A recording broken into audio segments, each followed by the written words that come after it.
Друзья, вы благословлены этим временем. Кто был на кемпах? Вы благословлены? Аллилуйя. Слава Богу. Кто был вчера здесь? О, вы благословлены? Аллилуйя. Кто был в Кеково? Смотрю, одни жаждущие. Аллилуйя, молодцы. Слава Богу. Вы благословлены? Слава Богу. Хорошо. Мы продолжаем. Вы знаете, что Господь насыщает нас. Господь наполняет нас. Господь дает нам силы. Он вливает нас в свою жизнь. И эта жизнь выталкивает всякую смерть. Все, что не Отец насадил, все оно искоренено. Присутствие Божье. Силой Духа Святого. Силой Слова Божьего. Вот поэтому мы сегодня будем наполнять свои сердца Словом. Мы просто будем утверждаться в Слове. Я вчера говорил, и сегодня немножко говорил в Кеково. Для того, чтобы удержать исцеление, мы должны исцелить свои уста. Наши уста должны быть исцелены. Если мы после того, как исцелились, продолжаем говорить слова смерти, дьявол может достичь своего. Он может опять украсть исцеление. И люди, когда так происходит, люди разочаровываются в Боге. Они идут, говорят, там ничего не работает. Там не было присутствия Бога. Это меня просто эмоционально обманули. Но на самом деле дьявол пришел на второй день. Он принес ложь, в которую люди верят, и которая возвращает симптомы и возвращает болезни.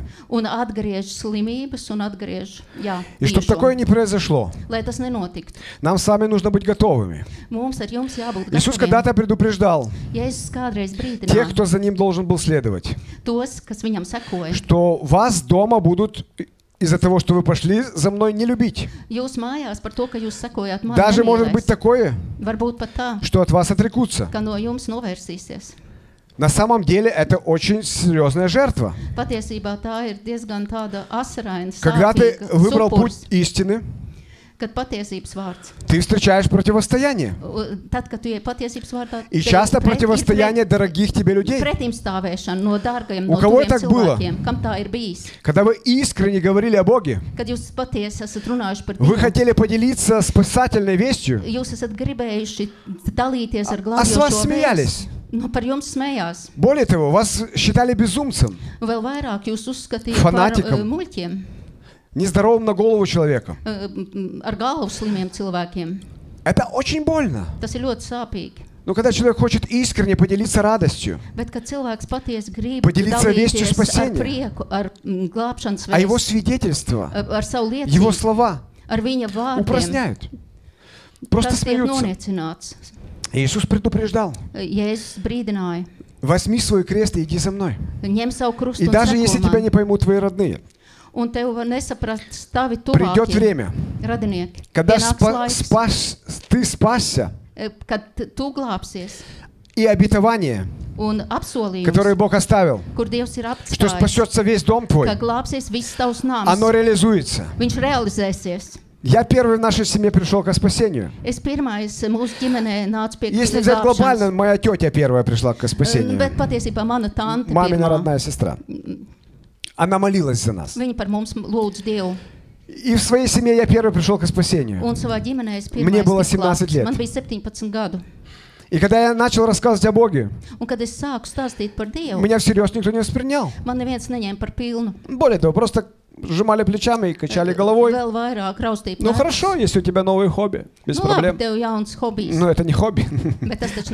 Вера в Иисуса Христа — это не хобби. Это не то, что просто увлекло меня на полгода. А это то, что движет уже больше 27 лет. Это то, что произвело много чудес. Это то, что вылилось в удивительное путешествие. И говорю перед Богом: Господи, Ты знаешь мое сердце. Ни одного дня за 27 лет, ни одного разочарования в Боге или Его в Слове. Ни одного. Даже мысли такой: Господи, за что, почему и как? Почему? Потому что Его любовь, она настолько окутала меня, что бы ни происходило, я знаю, что я крепко в Его руках. Иногда крепко в Его объятиях. Это никто у меня не заберет. Это будет усиливаться. И это усиливается. Аллилуйя. Слава Богу.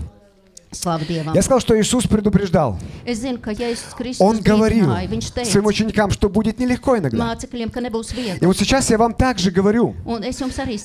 Я не претендую быть таким же, как и Иисус, но мы все должны уподобляться Ему. Мы должны хотеть похожи на Него. Копировать, если хотите. И у нас есть способность это делать. У нас новое сердце. Я хочу вам сказать, когда у вас произойдет чудо исцеления, сатана захочет сделать поражение чуть позже для вас. Когда другие люди будут смеяться с вас, когда боль начнет возвращаться. Но вам нужно тогда сказать сатане, этим симптомом: убирайся прочь! Убирайся прочь, сатана! Я не принимаю эти мысли. Я не соглашусь с ними. Послушайте. Чтобы у нас было это дерзновение, нам нужно быть людьми слова. Нам нужно быть людьми веры. Нам нужно быть людьми убеждения. Я немножко говорил об этом Кеко. Что нам нужно выйти из младенческого образа. Из этого возраста, где тебе постоянно меняют памперсы.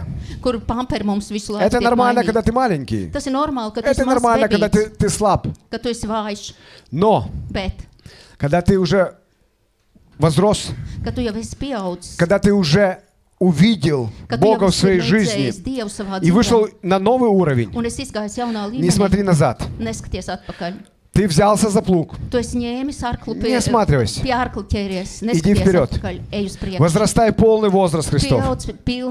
Оставляй времена неведения. Иди путем истины. И смело разоблачай тактику врага. Его ложь, его запугание, его идеи поработить тебя. Братья и сестры, сегодня многие получат исцеление. Сегодня многие переживут прикосновение Духа Святого. И вы будете готовы противостоять дьяволу завтра. Почему? Потому что мы сегодня насытимся Словом. И мы вооружимся щитом веры, мечом Слова. И мы дадим ему отпор. Во имя Иисуса. Аллилуйя. Аллилуйя. Слава Богу. И еще скажу несколько моментов. Я убежден, что слово знания через меня, через брата Максима, через каждого из вас. Бог не ограничивается служителями, которые в пятигранном служении. Будет подтверждением для кого-то, кто пришел к Богу, вернее, с вопросом. Если он от тебя, этот посланник, пусть скажет это. У нас была евангелизация. Не евангелизация, а служение кемпа. Позавчера прямо. Было мое время служить. Я молился за людей. Одни выходили, вторые выходили. Мы молились в онлайне. И в одно мгновение, когда я приседал и приказывал ноге расти, выравниваться позвоночнику, я одним взглядом заметил сестру, которая была на коляске. И мне сразу Господь сказал в сердце: за следующую молишься за нее.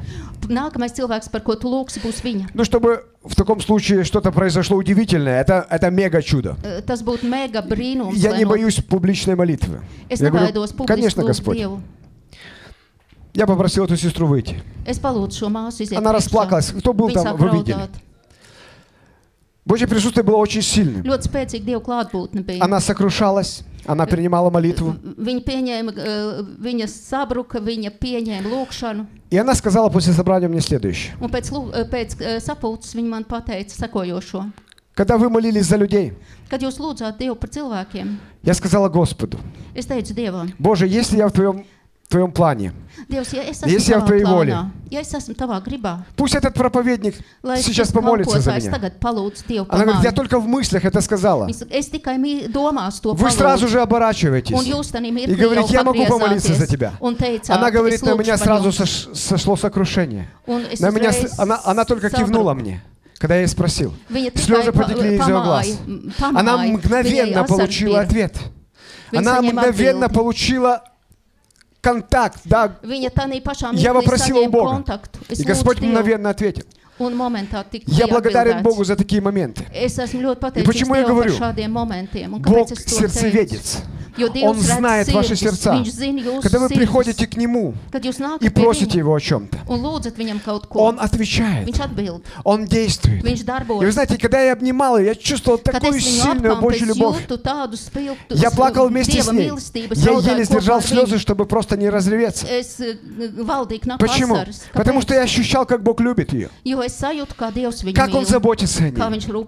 Какие удивительные планы у Него для нее. Меня это сокрушало. И ради этого одного момента для меня лично стоило приехать сюда. Вы все зрелые в Боге, и у вас есть кому вас учить. И я не приехал, потому что тут выдающийся учитель, и вот вы пришли с открытыми ртами слушать Ивана Равлюка. Нет, я хочу разделить общность. Я хочу разделить единство, в котором есть сила. Я от вас получаю. И для меня это великая привилегия быть в народе Божьем, разделять это все. То, что Бог заповедовал, это делает меня сильнее. Но я знаю, что и вы утверждаетесь. Я знаю, что в этом есть духовная сила. Каждый брат помазан. Брат, вы очень помазан. Ты очень помазан. Я вас слушаю, за вами наблюдаю. На вас есть сила Духа Святого. Аллилуйя. Я внимательный христианин. И в собрании церкви не выдаю, что я слежу за людьми. Но я слежу за ними и учусь у них. И если я вижу какую-то грань Христа, меня это сокрушает. Я просто восхищаюсь этими людьми. Я хочу им подражать так, как они подражают Христу. И это удивительно на самом деле. Это благословляет меня. И я уверен, что это благословляет этих людей. Слава Богу. Аллилуйя. И перед тем, как Максим будет служить в дарах, перед тем, как он будет молиться, очень замечательно вы переводите. Не-не-не, иди отсюда. Сестра хорошо переводит. Пусть переводит. Да, Иван, да. Да, Иван. Принимай слово. Отдыхай. Ты хочешь служить. Но видите, сердце служителя. Он не может дать кому-то служить. Да. Хорошо. Хорошо. Мы хотели дать тебе отпуск. Хоть маленький. Nāc atpakaļ. Nāc. Tu tulko? Nāc. У сестры очень хорошо получается. Хорошо, принимай, просто садись. Правильно, отдыхай. Тебе еще много переводить будет. Ты еще 3 дня будешь переводить. Все, просто принимай, наслаждайся. Ты молодец. Вот пастор Нилс — пример сокрушенного, смиренного человека. Слава Богу. Слава Богу. Так вот, я о чем? Что прямо здесь мы утверждаем свои сердца в Слове. И без Слова мы не дадим отпор дьяволу. Нам очень важно сегодня наполнить, насытить себя Словом. Я это послание так и назвал. Насыщайте себя словом. Jā, piepildaties ar vārdu tā Углубляйтесь.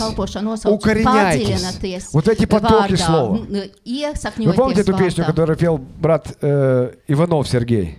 И Андрей, простите, он уже отошел к Господу. Я ныряю в эту реку, я ныряю с утра, я желаю эту воду, я желаю всегда, я ныряю. Он пел эти слова, и вы знаете, и это, оно человека погружало в глубины. В слово.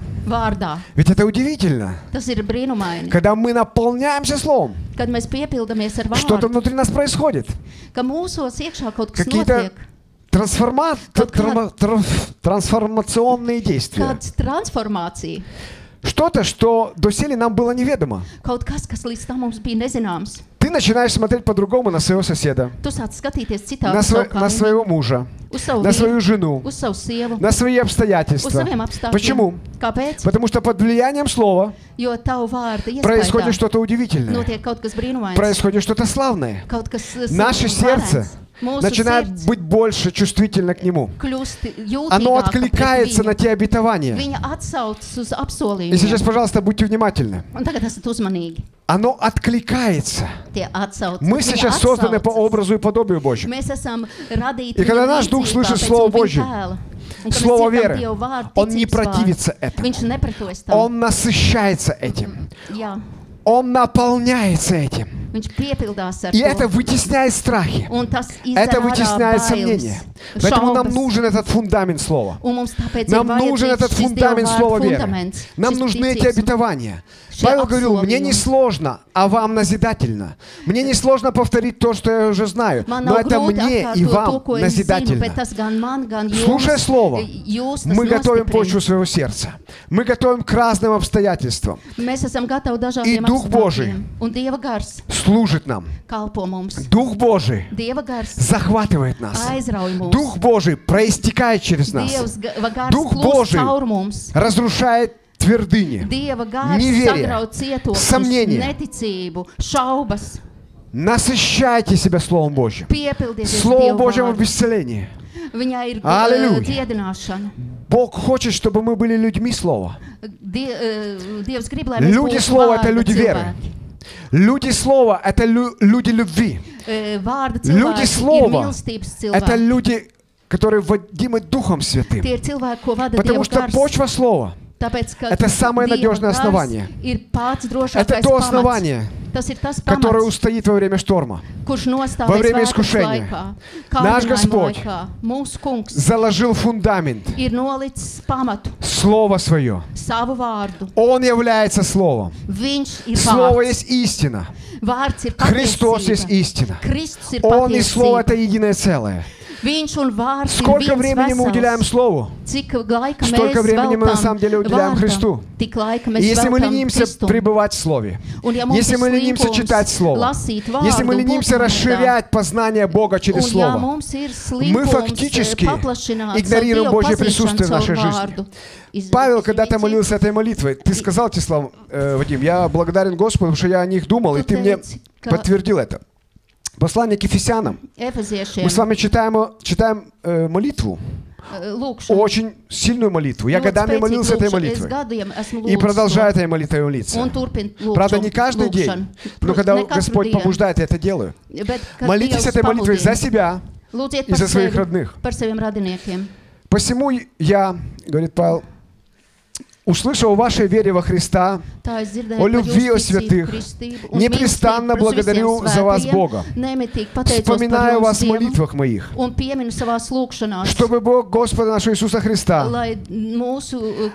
Отец славы, дал вам духа премудрости и откровения к познанию Его, и просветил очи вашего сердца, дабы вы познали, в чем состоит надежда призвания Его.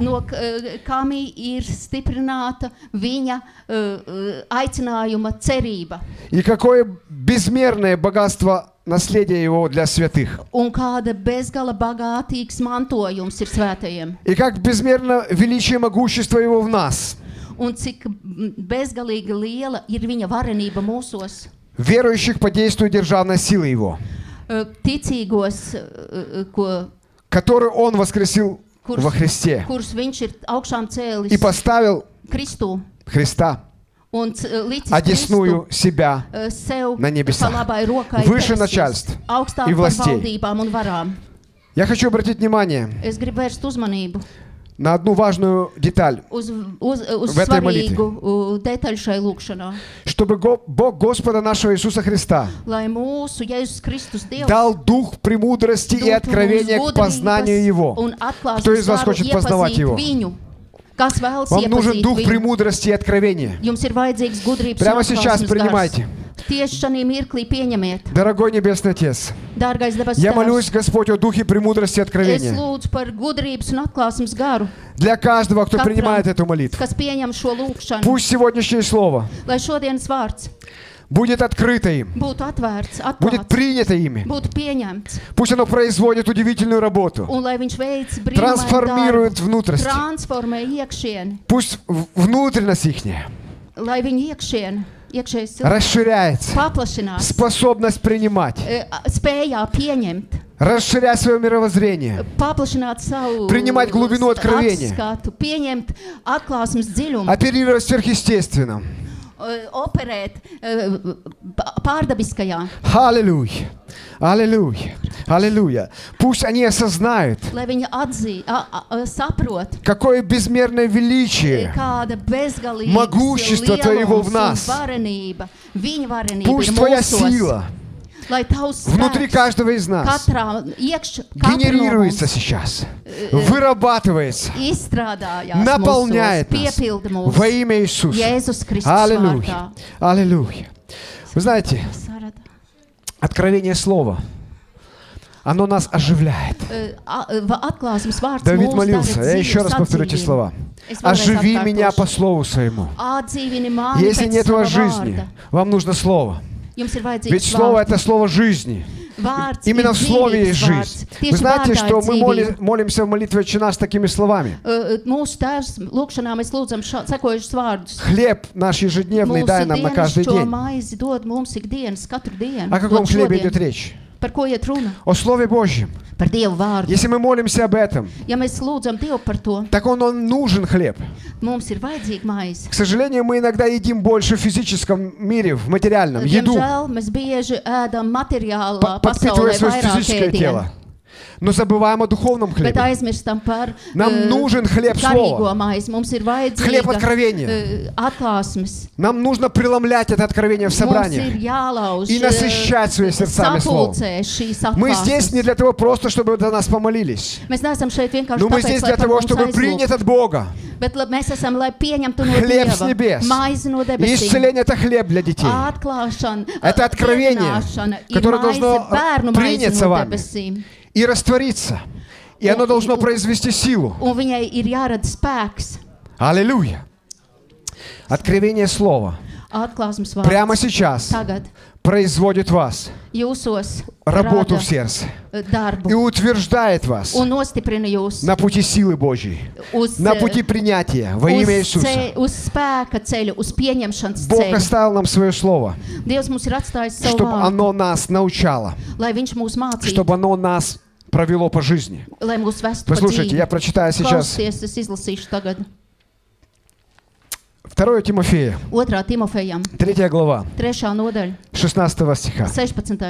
Все Писание богодухновенно и полезно, скажите, и полезно.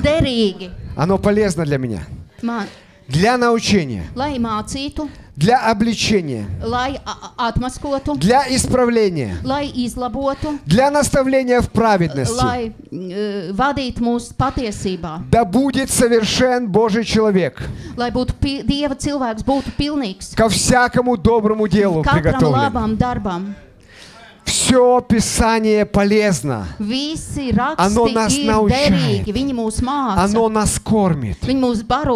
К сожалению, я видел много больших тучных людей в церквях, которые грозные, большие снаружи, но очень маленькие, дистрофические внутри.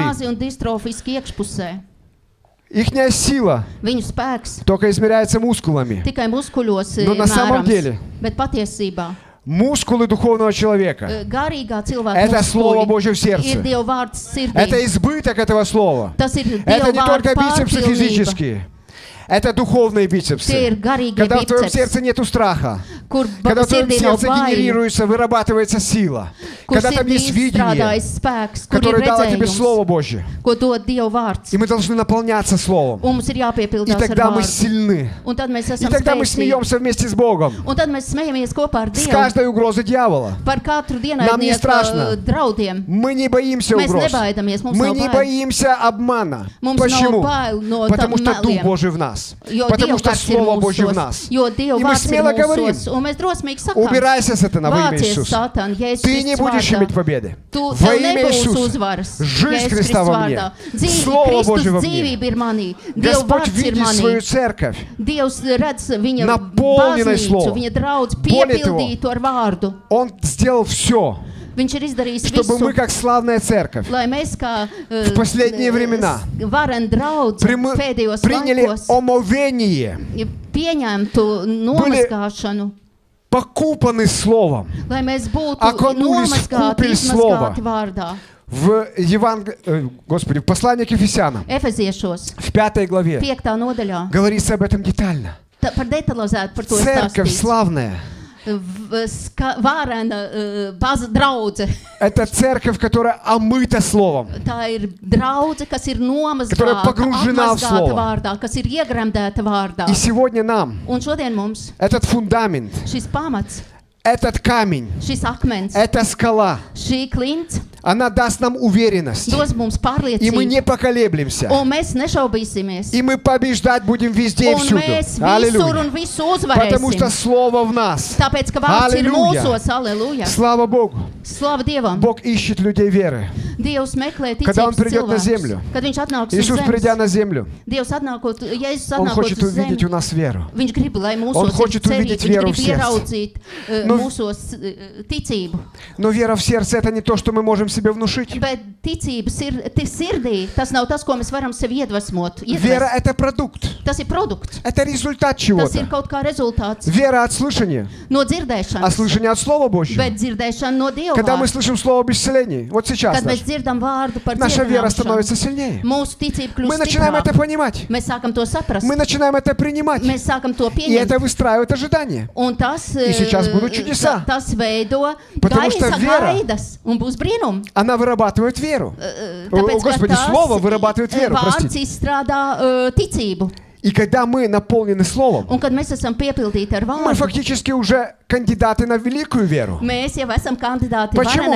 Потому что нам нужно только одно слово. Иисус так же, как и сотнику, скажет: я не нашел такой великой веры нигде. Что названо великой верой? Это когда человек принимает на слово. Иисус сказал: мне этого достаточно. Все. Это самое дорогое. И Богу нравятся такие люди. Я хочу прочитать одно место Писания в подтверждение этой мысли. Аллилуйя. Вы благословляетесь. Кто-то принимает сейчас. Аллилуйя. Слава Богу. Слава Господу. Давайте откроем книгу пророка Исаии. 66 глава. Это пророческое слово, которое показывает сердце Бога. И здесь написано следующее. Ибо все это сотворила рука моя. И все сие было, говорит Господь. А вот на кого я презрю. На смиренного и сокрушенного духом и трепещущего пред словом моим.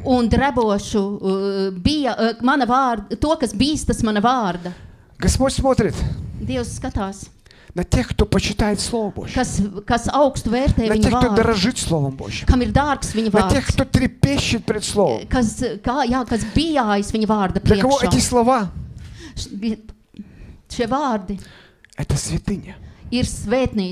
Бог сказал: Это не человек сказал. To ne cilvēks ir teicis. Бог не изменяется. Dievs nemainās. Он не поменяется. Un viņš nemainīsies. Если Он что-то вам сказал, ja viņš jums ko ir teicis, это сверхъестественное. Tas ir pārdabiski. И это сверхъестественное Un tas ir pārdabiski. имеет в себе силу Viņā ir реализоваться. Pārdabisks. Если вы поверите в это, ja jūs tajā noticēsiet, праведный верою жив будет. Taisnais no ticības dzīvos. Верою во что? Uz ko ticos? В Слово. Uz vārdu. Верою в кого? Uz ko? В Бога. Uz viņu, uz Dievu. Все возможно кому? Viss Богу. И все возможно кому? Tas, kas верующему. Почему все возможно верующему? Kāpēc viss ir Потому что все возможно Богу. Tāpēc, ka viss ir iespējams Dievam. Вы понимаете эту взаимосвязь? Vai jūs šo sakarību saprotat? Если мы с вами верим, ja mēs ar jums ticam, и у нас есть надежное основание, un mums ir drošs pamats, то у нас есть гарантия результата. Un tad mums ir garantija Бог rezultātam. никому еще не подвел. Dievs nevienam И не nav licis подведет. vilties un to nedarīs. Почему? Потому что Его Слово, Jo viņa vārds, оно навечно утверждено на viņš uz небесах. mūžīgiem laikiem ir debesīs Аллилуйя! Слава Тебе, nostiprināts. Господь! Āmen. Аллилуйя, Господь! Слушайте, Klausieties, когда Господь творил этот мир, kad Dievs radīja šo Он сказал, pasauli, viņš teica, и это произошло. un tas notika. Земля была бесплодная, пуста. Zeme bija neiztaisīta И un тьма tukša, была. un tums to apklāja. Как разогнать тьму? Kā aizdzīt tumsu? Не просто молитва Ne разгоняет jau тьму. vienkārši lūkšana. Если мы могли молитвой Ja разогнать mēs всю тьму, varētu visu tumsu ar lūkšanu мы давно уже aizdīt, перемолили царство тьмы в царство света всех людей. tad jau mēs būtu daudz Молитва это хорошо, visu cilvēku dzīvē debesu valstību но именно pielūguši. Слово Божье Tieši Dieva vārds производит то, к чему было rāda послано. to, kāpēc И когда была ir тьма над bijis землей, sūtīts. именно Слово произвело жизнь. Un tieši vārds Люди спасутся, radīja когда будет dzīvību. проповедь Слова о спасении. Cilvēki glābs Не tieši tāds, просто kad молитва. būs vārds par Как уверуют без evaņģēlī vārds. проповедующего Слова? Ne vienkārši lūkšana, И если bet нету Слова в сердце, evaņģēlī vārds. Ja nav vārda sirdī, нет, нечем поделиться. nav ar ko dalīties. Как уверуют без проповедника? Kā А noticēs, как ja nav проповедовать, bijis, kas если нету Слова sludina? в сердце? Bet kā Что noticēs, ja vārda nav sirdī? мычать, бычать? Как? Kā? Мы должны насытить Словом Mums ir себя. jāpieēdas ar Видите, vārdu. Максим остановиться не может, у него Maksims много nevar слова, apstāties, viņam ir daudz много vārdu. генерируется энергии. Daudz Почему? ģenerējošas Он enerģijas. хочет то, Tāpēc, что внутри, tāpēc, ka viņš grib to, kas ir viņā высвободить, iekšā, atraisīt, послужить этим. lai От kalpotu ar избытка to. сердца, No sirds pārpilnības, говорят уста, mute runā производятся действия. un И darbība если мы говорим, что мы atraisās. полны Слова, Un ja mēs sakam, ka mēs то esam pilni Слово ar будет vārdu, выходить в кризисные tad моменты. vārds krīzes momentā В nāks кризисные ārā моменты no выйдет не mums. все пропало». Nevis viss pazudis, viss cauri. Иисус выйдет Слово. Jēzus Господь iznāks выйдет šis Слово. vārds, Dievs iznāks, kungs šis vārds. Вы понимаете, о чем я? Jūs saprotat, par ko? Поэтому нам очень нужно влюбиться в Слово. Tāpēc mums ļoti Насыщать себя jāiemīlas словом. vārdā, jāpiepilda sevi ar vārdu. Пусть каждый из нас Lai katrs no mums в духовном мире garīgajā pasaulē будет таким тучным lai ir tāds христианином. liels, resns, Который еле-еле milzīgs двигается. kristietis, kas knapi pārvietojas. И так спокойно на все смотрит. Un tā mierīgi uz visu skatās. Дьявол, что там ты меня Ой, уколола? Иван, что Это тут? ты? Иди отсюда. Un ej prom no manis. А там что-то такое, Tur kaut kas, как угроза. kā drauds. Какая может быть угроза, если я Kāds полон drauds var силы? būt, ja es esmu pilns ar Я spēku? полон силы Es esmu Господа. pilns ar Dieva spēku. И Он, когда нас видит такими мощными в Kad духовном mūs мире, tik varenus redz Он garīgajā боится pasaulē, подойти. viņš pat baidās потому что pienākt, щелбан получил. jo dabūjis И улетел. knipi un aizlidoja. Почему Иисус никого не боялся? Kāpēc Jēzus nebijās ne no Почему viena? Иисус не боялся, когда его вывели и хотели бросить с Kāpēc скалы? Jēzus nebaidījās, kad viņu izveda Потому что он- no pilsētas un gribēja nomest no klints? Настолько был полон слова, Tāpēc, ka viņš bija pārpildīts что ar страх не vārdu, имел за что ka зацепиться. bailēm nebija kur Но pieķerties. представляете ситуацию. Bet tagad stāties priekšā situācija. Иисус в помазании, Jēzus svaidījumā в своем родном городе, vienā pilsētā проповедует мощную проповедь. varenu sprediķi saka Фактически он утверждает, что он Мессия и un Спаситель. nostiprina, ka viņš šajā Он sprediķī, ka viņš ir исполняет Писание Mesija un буквально. glābējs. Viņš burtiski izpilda rakstus. Он говорит, что вот я, Дух Божий Viņš на saka, мне, lūk, Я пришел, Dieva gars ir uz чтобы mani, es esmu отпустить atnācis, измученных на lai свободу, laist brīvībā izmocītos, чтобы наполнить каждого из вас Божьим lai присутствием, своими piepildītu словами. katru no jums ar saviem vārdiem, ar Dievu klātbūtni. И все фарисеи, и все присутствующие, они все ему кивали головой. Все соглашались с ним, говорит Писание. Но потом закончилось собрание, действие помазания закончилось, и они посмотрели друг на друга. Посмотрели друг на друга фарисеи. И сказали, пойдем убьем его. Вы представляете? Сначала не соглашаются с тем, что он говорит. И они взяли его и вывели за свой город. И вели к краю скалы. И хотели сбросить его оттуда. Но Библия говорит нам об этом кратко. Иисус прошел между ними и ушел. Как вы это представляете? Толпа фарисеев, разозленных людей, ведут его на край скалы для того, чтобы бросить. Как ему оттуда нужно было выйти? Мы до конца не знаем. Библия говорит, что Иисус прошел между ними. Может, он стал невидимым. Может, он сказал, замрите, ребята. Мы не знаем точно, что он сказал. Он мог подойти там к главному фарисею, когда тот замер, дернуть его за бородку и сказать ему тогда щелбана ему в нос. И сказать, больше так не шути. Если еще хочешь пожить. И развернуться и пойти. Не знаю, ли так было. Но точно Иисус Христос не напугался. Точно это его не напрягло. Он развернулся и пошел. В духовном мире дьявол делал попытки уничтожить Христа. Но ничего у него не выходило. Когда он подбурил людей, кого-то из своих верных подданных послал к женщине-блуднице, человека, который сделал с ней прелюбодеяние. И он удачно свою сделку провернул. И тут эти фарисеи, которые были одержимы дьяволом, волокут эту женщину. Это страшный ритуал. Я когда-то увидел, как камнями забивают на видео до смерти. Я не имел покоя 2 дня. Это ужасное действие. И это должно было произойти на глазах у Иисуса. Эти одержимые люди приволокли ее и сказали, мы поймали ее на горячем. Закон нам велит убить ее. Что ты скажешь? Это была стратегия дьявола по убийству Иисуса, чтобы вы понимали. Почему Иисус не запаниковал? Потому что слова внутри него было достаточно. Потому что присутствие Отца было достаточно. Потому что тот мир, который Он нам оставил, тогда был в действии. И Он просто писал пальцем на песке. Он спокойно делал свою часть. Женщина уже, скорее всего, прощалась с жизнью. Она не могла поднять голову. Фарисеи там, где-то за углом, за спинами, ехидно посмеивались. Или она, или он. Нам и то хорошо. И это.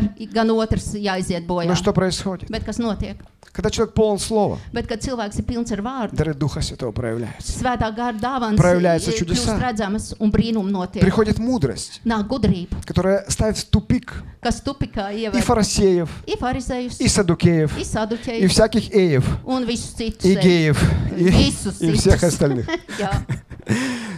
Братья и сестры, одна фраза ставить на лопатки все то злое сообщество. Кто из вас без греха? Первый брось камень. Прошлое воскресенье у нас в церкви перед собранием была театральная постановка.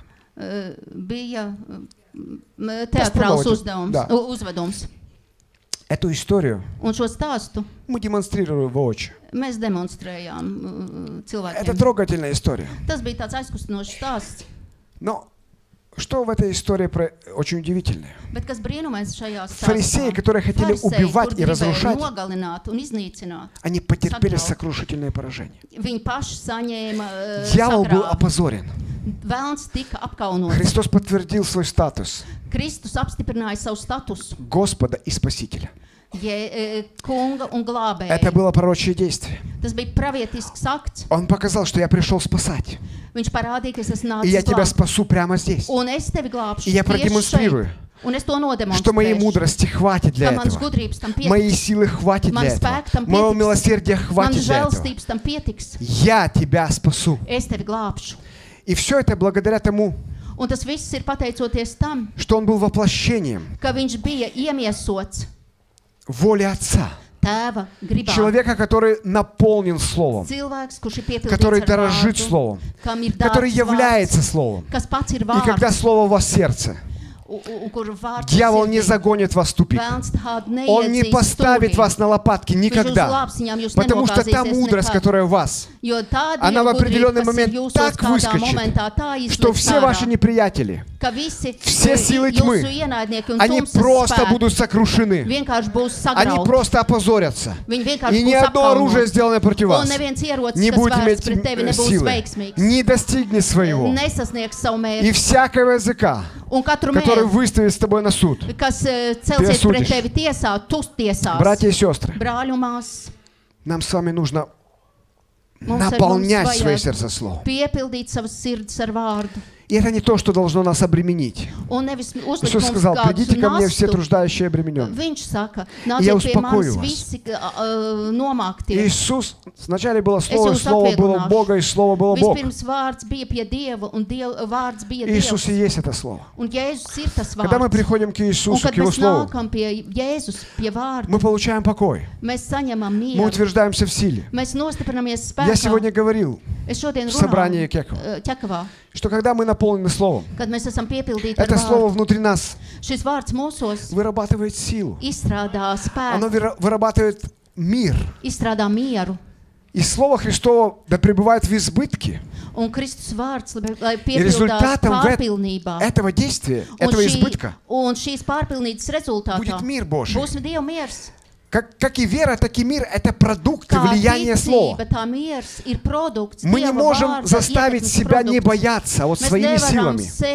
Эти психологические трюки — это на время. Вы понимаете, о чем я говорю? Мы не можем себя заставить верить. Потому что библейская вера — это результат влияния Слова. И люди Слова — это люди веры. Это люди мира. Peace по-американски, мне нравится. Yes. Это так сильно. Оставляю вам мир. Мир мой даю вам. Я не даю так, как этот мир даст. Сердце ваше да не тревожится. И не боится. Это тот мир, который превыше всякого человеческого ума, который не зависит от обстоятельств. Все кричит, что против тебя, а сердце кричит: все хорошо, потому что в нем Бог, потому что в нем семя Слова, потому что в нем Иисус. И это радость от Слова. Она держит тебя на плаву жизни. Ты не тонешь. Ты паришь. Ты поднимаешь крылья, как орел. Ты идешь и не устаешь, потому что Слово в тебе. Оно наполняет тебя и переливается через край. Аллилуйя. Давайте воздадим Ему хвалу, славу и честь. Наполняйте Слово. И пусть оно переливается через край.